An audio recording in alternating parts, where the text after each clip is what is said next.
भगवान ने पहले पृथ्वी को जल के ऊपर स्थापित कर दिया, और जल के ऊपर स्थापित किया जैसे एक ड्रॉप हो, एक बूंद हो, गोल गोल पृथ्वी है ना, दांत के ऊपर भगवान बार आके आप देख रहे हैं ना, तो जैसे डाले उसी तरह से रसा है ना, इसका नाम रसा, रसा माने रस रूपा,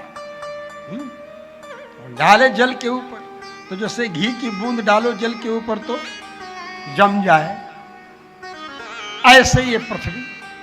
अब उसके बाद उस पृथ्वी के अंदर भगवान ने आधार शक्ति की स्थापना कर दिया, आधार शक्ति की स्थापना कर दिया, ये पृथ्वी रुक गई, जल में डूब नहीं गई, नहीं तो जल में डूब जाती। बोले वो गुरुत्वाकर्षण का सिद्धांत है, बोले गुरुत्वाकर्षण का सिद्धांत है तो पृथ्वी का एक टुकड़ा उठा करके बाल्टी के पानी में डालो, पृथ्वी का टुकड़ा तो छोटा है, बाल्टी के पानी ज्यादा है, और उस टुकड़े से कई गुना ज्यादा टुकड़ा, कई गुना ज्यादा तो आकाश का हिस्सा है, तो आकाश को तो उस ढेला को खींच लेना चाहिए ना, बाल्टी में डूबना नहीं चाहिए उसको, लेकिन डूब जाता है।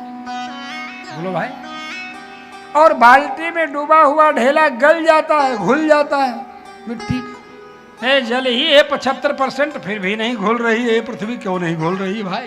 इसको तो घुल जाना चाहिए ना, है?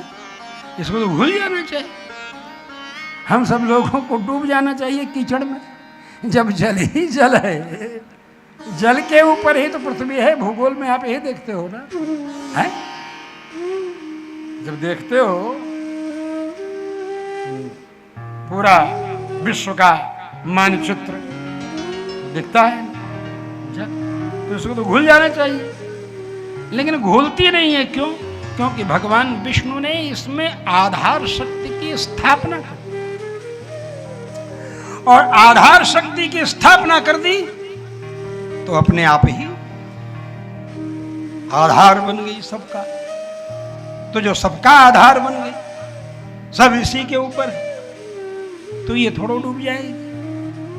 यही विज्ञान है, गुरुत्वाकर्षण का सिद्धांत तो अपनी जगह पर है ही, रहेगा ही रहेगा। हम लोग ये देखते थे बचपन में, स्याही भर करके कलम में लिखते थे ना, तो कलम ऊपर खोल दिए और उसमें पानी भर दिए, पानी भर करके ऐसे ऊपर पलट देते थे तो पानी गिरता नहीं था। तुम लोग भी खेला किए होगे बचपन में, किए हो ना, तो नहीं गिरता था। लेकिन यहां तो पृथ्वी है, मिट्टी है, पत्थर है, तो मिट्टी घुल जाए, पत्थर डूब जाए पानी में, हम लोगों को रहने की जगह कहां रहे?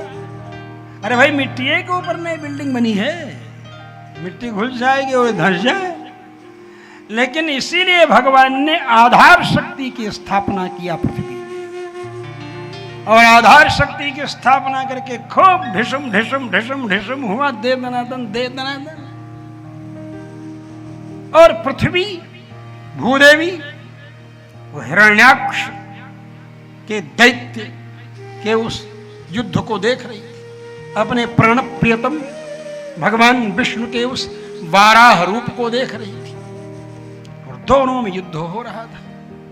गदा से युद्ध हुआ, पहले ढिसुम ढिसुम तो बाद में शुरू हुआ, पहले गदा से युद्ध। बड़ा दिव्य वर्णन करते हैं सुखदेव जी, परीक्षित से कहते हैं गदा का प्रहार भगवान विष्णु ने किया, जैसे वाराह भगवान ने गदा का प्रहार किया, तब से हिरण्याक्ष ने गदा के प्रहार को अपनी गदा से रोक लिया, और रोका तो ऐसा जोर का झटका लगा वाराह भगवान की गदा में कि वाराह भगवान की गदा हाथ से छूट के धरती पर गिर गई। तो हंसा हिरण्याक्ष, बड़ा जोर है, बड़ा शोर है। अब लो दूसरी गदा देना चाहे तो कहा गदा क्या करना है, चलो आओ। ताल ठोक करके भगवान, अब दोनों के खूब युद्ध हुआ, दे दनादन ढिसुम ढिसुम, अब शुरू हुआ।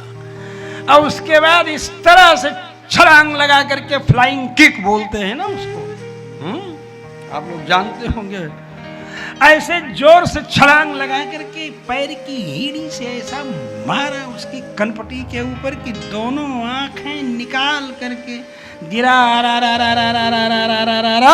दम प्राण निकल के। बोलो वारा भगवान की जय। अब क्या था? स्वयंभू मनु और शत्रुपा की चिंता पर, ब्रह्मा जी के चिंतित होने पर, 12 भगवान के अवतार के पश्चात हिरण्याक्ष का वध होने पर ये पृथ्वी सुरक्षित। तो पृथ्वी पर अधिकार किसका? मनु महाराज का। मनु जी की चिंता पर न ब्रह्मा जी को चिंता हुई तो भगवान अवतार लेकर के पृथ्वी की रक्षा की। तो पृथ्वी पर कब्जा किसका भाई? बोलो, पृथ्वी पर कब्जा किसका? मनु जी का? हिरण्याक्ष का? नहीं, हिरण्याक्ष को तो मार दिया। किसने मारा? 12 भगवान ने। तो अधिकार किसका? पत्नी किसकी? 12 भगवान। बोलो, 12 भगवान विष्णु के अवतार। विष्णु के बेटा कौन? ब्रह्मा जी। तो विरासत में ब्रह्मा जी की, ब्रह्मा जी के बेटा मनु, मनु की विरासत में है पृथ्वी। और मनु की संतान हम लोग मनुष्य हैं, हम लोग मनुष्य। तो जो मनु को अपना पूर्वज नहीं मानता उसका पृथ्वी के किसी भी टुकड़े पर कहां से अधिकार हो सकता है? तो सारे भूमंडल पर हमारा अधिकार है, सनातन का अधिकार है। सारे भूमंडल पर तो मेरा अधिकार है। मेरा शास्त्र कहता है, मेरे यहां लिखित प्रमाण है। बोलो, बताओ भाई, आप एक नीम का पेटेंट करा लेते हैं। हम सारी की सारी पृथ्वी का पेटेंट हमारा हुआ है। हमारे पूर्वजों की ये पृथ्वी, हमारे पूर्वजों की ये पृथ्वी है। मनु की हम संतानें हैं, हम मनुष्य हैं। इसलिए संयुक्त राष्ट्र संघ में भारत की तरफ से यह प्रस्ताव रखना चाहिए कि सारे भूमंडल पर मनुवादियों का अधिकार है, मनुवंशियों का अधिकार है, मनुस्मृति को सिद्धांत मानने वालों का अधिकार है। ये तो सिद्धांत है, ये कथा गलत थोड़ा है। हिरण्याक्ष का वध करके भगवान वाराह ने पृथ्वी को सुरक्षित रखा, तो पृथ्वी पर तो मेरा अधिकार है। और जब तक सारे भूमंडल पर मेरा अधिकार नहीं हो जाता तब तक परम वैभव पर यह राष्ट्र नहीं बैठेगा, परम वैभव को यह राष्ट्र नहीं प्राप्त हो पाएगा। इसलिए परम वैभवम नेतुमेत स्वराष्ट्रम समर्था भवन्त्वाशिषाति वयम्। परम वैभवम नेतुमेत स्वराष्ट्रम, परम वैभव तभी होगा। समझे?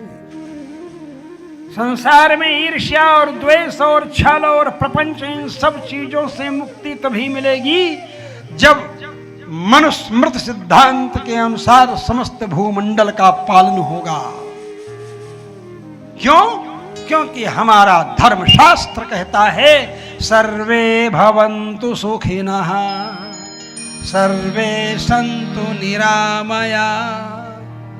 सभी लोग सुखी हों, सभी लोग निरोग हों।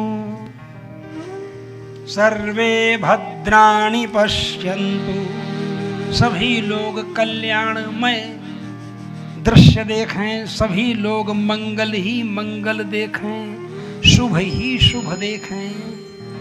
माँ कश्चित दुख भाग भवे, कोई भी दुख भागी न हो, किसी को भी दुख न हो। ये मेरा सिद्धांत है। इसीलिए मेरा ही अधिकार भूमंडल में जब होगा तभी सारे भूमंडल में शांति होगी, और नहीं तो ईर्ष्या द्वेष छल प्रपंच इतना बढ़ गया है आजकल कि सारे विश्व के राष्ट्रों की वाक छल, क्रिया छल। व्यवहार छल के कारण विश्व की मानवता तृतीय विश्व युद्ध की काल रात्रि से गुजर रही है। बोलो। इसलिए मैं कह रहा हूं कि ये भागवत की कथा उस समय भी प्रासंगिक थी, आज भी प्रासंगिक है, भविष्य में भी प्रासंगिक रही।